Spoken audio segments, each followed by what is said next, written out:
break away from the USA. The effort to cleave California faces its own split. If there's one thing Jed Wheeler and Marcus Ruiz Evans agree on, it's that things in California need to change. The state sends too much money to Washington, they say, and is both politically and culturally out of step with a country that lacks its openness and vitality. We can solve our own problems and don't need to wait on a government 3,000 miles away, said Wheeler, echoing Evans' suggestion that Democratic-leaning California would be far better off going it alone as a separate country.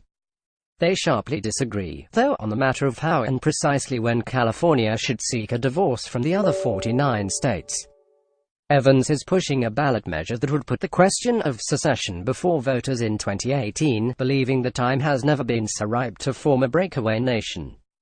Wheeler is working to create a pro-secession political party, looking a dozen or more years down the road when its candidates hold office, and fears that a premature vote would undermine the effort. In short, the effort to cleave California faces a crack-up of its own. At least 4 proposals are floating about to reshape the state in some fashion, including 2 that would split up California along different axes. All work at cross purposes, and the result is varied degrees of hostility among proponents. None of the plans seems likely to reach fruition anytime soon, if ever. That is something they have in common.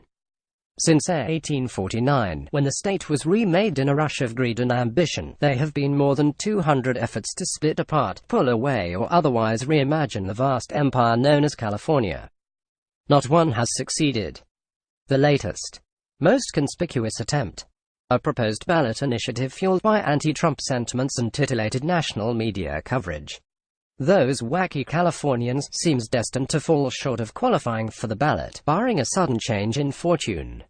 Supporters of the measure, led by Evans, have until July 25 to collect nearly 600,000 valid signatures to place an independence measure before voters in November 2018. The group, which received the go-ahead to collect signatures at the end of January, has yet to reach a quarter of that number, according to the California Secretary of State's office. The group has also not reported raising any campaign contributions, according to the Secretary's office, which oversees elections. Evans, 40, a former government affairs consultant now working full-time on the CalExit campaign, insisted a robust signature-gathering process was underway, engaging thousands of volunteers in 82 chapters across the state. However, the precise number collected was unknown, he said, because of the loose structure of his pro-secession group, Yes California. Some are mailing them in. Some are holding them.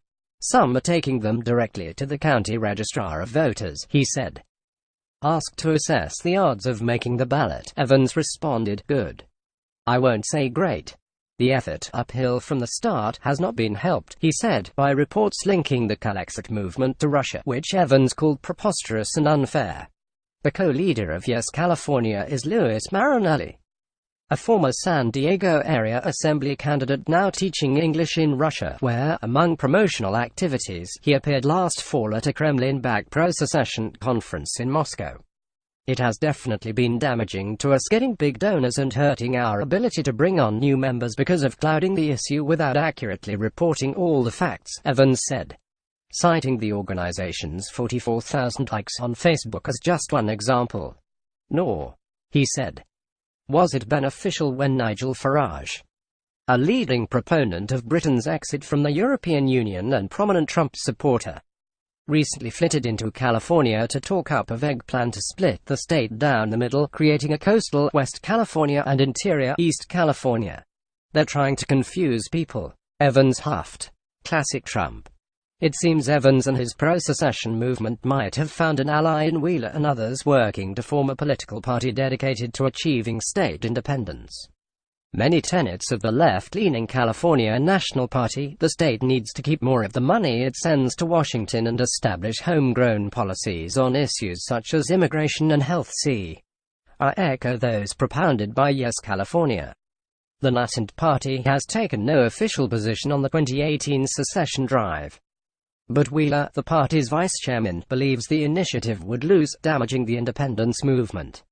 Better, he said, to elect sympathetic lawmakers under the National Party banner who could then work to bring about California's eventual departure. "We're trying to be very pragmatic and realistic where we are as a movement," said Wheeler, 36, who works for a digital media company in San Francisco. While the idea of having a ballot initiative is seductive and appeals to a lot of people, he said, "You can't harvest the crop without the work of planting the seeds, then tilling the soil and all that stuff first." In California's far north, a determined group of dissenters have done that labor for decades, so far to no avail. Efforts have been underway since before World War II to break off more than a dozen rural counties and combine them with a chunk of southern Oregon to form Jefferson, the nation's 51st state. The impetus is the same that drives backers of secession: the notion of a far-off government. In this case, Sacramento. Ignoring local sentiments and a sense of being outnumbered and outvoted by a population whose social and political views are at odds with the prevailing, in this instance, conservative culture. The proposed flag, a pair of X's or double-crossed, captures the animating sentiment. "We really don't have fair representation," said Terry Raposa, 67, a leader of the Jefferson movement in Shasta County, where he sells T-shirts and other souvenir clothing in Redding. He cited recent passage of a 10-year, $52 billion road repair and transportation bill, the hike in gas taxes. He said, "Will have much less impact in urban California than in rural stretches, where people might drive 20 miles to the grocery store or a dozen miles to pick up the mail." But he has little use for secession, which strikes him as bizarre. Would the new California nation have its own nuclear arsenal and UN representative, he wonders, and fruitless in ending the urban-rural divide he blames for persistently shortchanging his part of the state? "There's something wrong and even vaguely un-American," he suggested, about trying to break the country apart. "We want to add a star to the flag," Raposa said, "not take one off."